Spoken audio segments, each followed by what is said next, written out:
Prabhas cinema 40 crores opening day వచ్చింది, బాహుబలి 2. సాహోకి నేను హిందీ మాట్లాడతాను, ఏదో 22, 23 అంత వచ్చింది. ఇది 4 or 5 వచ్చింది రాధేశ్యామ్, యూనో. సో ఇప్పుడు all of them are made on the same budget. అది బాహుబలి 2కి 20-30% అంతే చేశారు అన్ని కాస్ట్లన్నీ, అవి మారలేదు. ఎందుకు? With the hope that they will reach there. ఈ మ్యాసివ్గా పడిపోయి ఇట్ విల్ ఇంకర్ లాసెస్. ఆ లాసెస్ ఎవరికి వస్తున్నాయి? 2 ముగ్గురికి వస్తాయి, handful of people let's say. ఎందుకు? వాళ్ళందరూ వాళ్ళు చేసే విజను బాహుబలి కలెక్షన్స్ని బెంచ్ మార్క్ కింద పెట్టి చేసిన బిజినెస్ ఆస్పెక్ట్స్ అన్నీ. ఓకే, సో ఒక విధంగా చూస్తే ఈ 10 మంది అంటే నేను ఊరికి ఫిగర్స్ పాడేస్తున్నా. 300 crores బాహుబలి అని అయింది అంటే 300 crores 2000 crores ఏమో బాహుబలికి వచ్చింది సపోజ్. వీళ్ళేంటి 500-400 కోట్లు పెట్టి 400 అంటే 10 మంది తీసారనుకోండి, 4000 కోట్లు. 4000 కోట్లు 3000 కోట్లు పోయినాయి. అప్పుడు రాజమౌళి వలన ఇంత నష్టం వచ్చింది ఇండస్ట్రీకి అంటే చాలామంది నాకు కొంతమంది ప్రొడ్యూసర్స్ ఈ రాజమౌళి నాశనం చేసాడు నా కొడుకు అని బూతులు తిట్టడం. ఎందుకు? వాళ్ళకి అక్కసు. ఇప్పుడు వాడి సినిమా ఆడింది కాబట్టి ఇప్పుడు ఈ ప్రతి డైరెక్టర్ నాకు అది కావాలి, విఎఫ్ఎక్స్ కావాలి, ఈ సబ్జెక్ట్ తీస్తా ఆ సబ్జెక్ట్ తీస్తా అని దొబ్బుతున్నాడు. హీరోలేమో ప్రభాస్ అంత అయినప్పుడు మేమేం తప్పకూడదు అని వాళ్ళు అనుకుంటున్నారు. వీళ్ళిద్దరు కోరికలు తీర్చడానికి ప్రొడ్యూసర్గా మేము చచ్చిపోతున్నాం అన్నారు. అయినా కూడా ఎందుకు తీశారు? వాళ్ళకి ఆశ ఉంది కదా. ఫైనల్గా నేను 500 కోట్లు పెడితే 2000 కోట్లు రావడానికి ఛాన్స్ ఉందని ఆశ ప్రొడ్యూసర్కి మాత్రం ఎందుకు ఉండదు? అది ఓకే, 2000 కాదు 1000 కాదు 500 అంటే మీకేంటి ఒక మార్జిన్ అంత పెద్దగా ఉందని ఫీలింగ్ ఉంది, యూనో. ఇంకోటి, మీరు రూమ్లో ఉన్నప్పుడు మీ కథ మీకు బాహుబలి కథ కన్నా బాగుంటుంది, RRR కన్నా బాగుంటుంది. మీరు రూమ్లో ఉన్నప్పుడు చేయొచ్చు అనిపిస్తుంది. మనం ఆ విఎఫ్ఎక్స్ తీసుకొస్తే మనం ఈయన తీసుకొద్దాం, ఫాస్ట్ అండ్ ఫ్యూరియస్ చేసినోడిని, లేకపోతే నో టైమ్ టు డై చేసినోడిని, లేకపోతే అవెంజర్స్ చేసినోడిని. అది మార్చేటప్పటికి వాళ్ళు మొత్తం అంతా అయిపోతుంది అని ఫీలింగ్ వస్తుంది.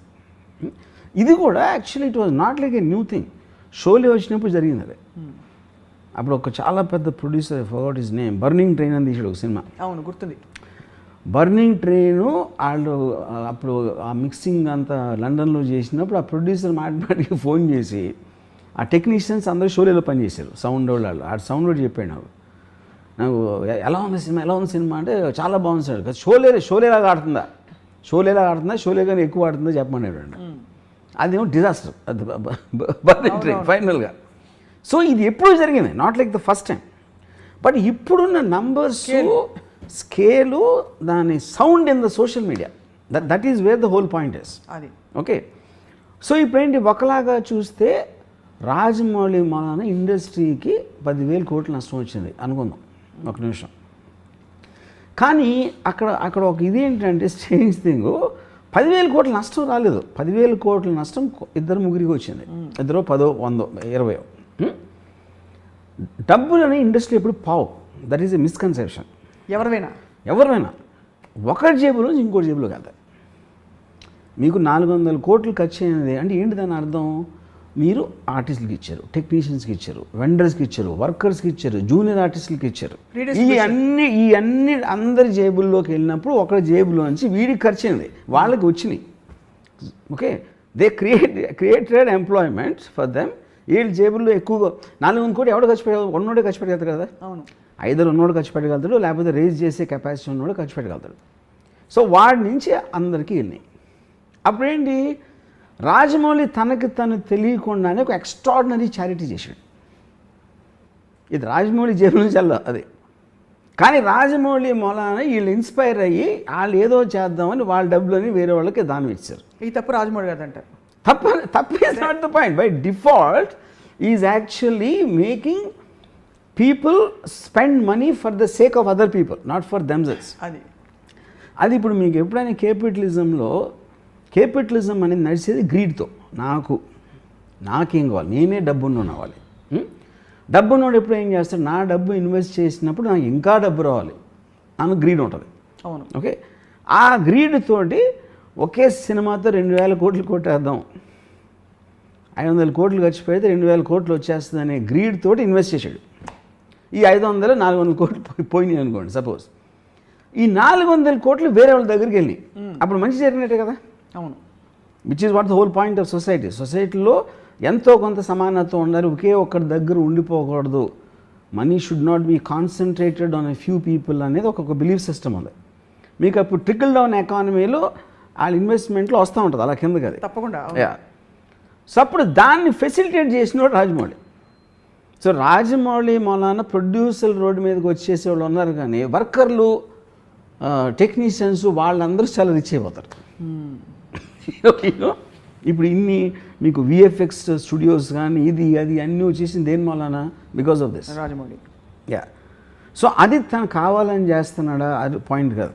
ఇప్పుడు ఎప్పుడైనా మీరు ఈవెన్ ఒక ఎనీ పర్సన్ అతనికి ఉన్న యాటిట్యూడ్ అతను చేసిన దాని గురించి మీకు సైడ్ ఎఫెక్ట్స్ లాగా వస్తాయి, కానీ ఆ టార్గెట్ రాజమౌళికి ఉంటుందని నేను అంటలా. That is not the point. But by default he's working for the welfare of the people in a strange way. So ఒక ఆల్మోస్ట్ ఒక రాబిన్ హుడ్ లాగా.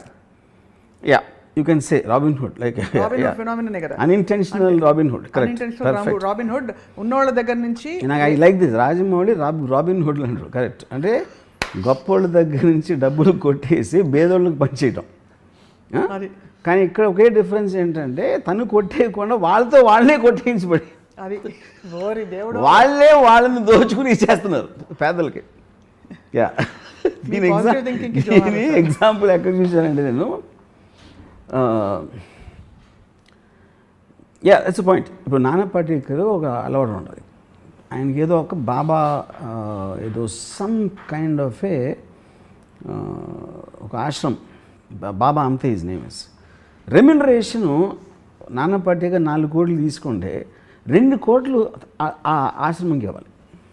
ఇది ప్రొడ్యూసర్. ఓకే, అప్పుడు ఏం చేస్తాడు నానా పాటేకరు? ఆ 2 కోట్లు ప్రొడ్యూసర్ ఇప్పిస్తాడు. నేను ఇస్తానని చెప్పట్లా, నాకు 2 కోట్లు చెక్కు, 2 కోట్లు ఏమి దానికి ఇమ్మంటాడు. ఓకే, అప్పుడు నానా పాటేకర్ కావాలి. నానా పాటేకర్ 2 కోట్ల 4 కోట్ల పాయింట్ కాదు అది. ఈ 4 కోట్లు ఒప్పుకుంటే ఆడు ఎవరెవరికి ఇమ్మంటే అడిగేస్తాడు. అవును. నానా పాటేకర్ ఉద్దేశం ఏంటంటే వీళ్ళలో గిల్ట్ తెప్పించాలని. అతనే ఇప్పిస్తే దీన్ని నేర్చుకుని ఇంకో 10 మంది చేస్తారని. అప్పుడు ఏంటి, ఇంకోటి ఏంటంటే Rajamouli one of the biggest, అంటే తనకున్న ఒక డేంజరస్ వెపన్ ఏంటంటే సైలెన్స్. అవును, అంతేగా. అప్పుడు తను చెప్పడు ఎప్పుడు ఏమి చేస్తే అసలు సినిమా హిట్ అవుతుంది, సినిమా హిట్ అవ్వటానికి రహస్యం ఏంటని చెప్పడు అని ఫస్ట్ ఆఫ్ తను చెప్పాల్సిన అవసరం లేదు, అది వేరే విషయం. అప్పుడు ఏమవుతుందంటే తను చెప్పకపోయేసరికి వీళ్ళు ఊహించుకోవడానికి ఛాన్స్ ఉంటుంది. వీళ్ళు రకరకాలుగా ఊహించుకుంటారు. ఇప్పుడు ఫర్ ఎగ్జాంపుల్ నేను ఎప్పుడైనా రాజమౌళితో మాట్లాడినప్పుడు మెసేజ్ ఏదో నేను అడుగుతాను క్వశ్చన్, దానికి తను ఏదో చెప్తాడు. ఇప్పుడు నేను బాహుబలి సినిమాలో ఎంత విజువల్ గ్రాండియర్ ఉన్నా, ఎంత ఎక్స్ట్రాడినరీ విఎఫ్ఎక్స్ ఉన్నా కూడా ఫైనల్గా బ్లడ్ అండ్ స్వెట్ ఉంటుంది. That is the relatable factor. ఒక హ్యూమన్ బీయింగ్కి రిలేటబిలిటీ ఫ్యాక్టర్. ప్రభాస్ దెబ్బలాడుతున్నప్పుడు అతను చెమట లేకపోతే కొట్టినప్పుడు రక్తం, ఆ ఆస్పెక్ట్లో మీకు ఆ ప్రభాస్ క్యారెక్టర్కి విపరీతంగా మనం కనెక్ట్ అయిపోతాం దాంట్లో. అది ఇప్పుడు మీరు విఎఫ్ఎక్స్ ఇప్పుడు ఈ రాధేశ్యామ్లో కానీ లేకపోతే మన ఆదిపురుష్ టీజర్లో you don't find that. That is the reason మీకు ఒక సడన్గా ఒక నెగిటివ్ ఫీడ్బ్యాక్ వచ్చేస్తుంది. అవును.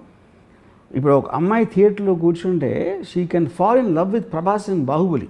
I don't think she will do that same in ఇప్పుడు చెప్పిన సినిమాలు ఆదిపురుష్లో. సో ఆ కైండ్ ఆఫ్ కొన్ని ఆస్పెక్ట్స్ అనేది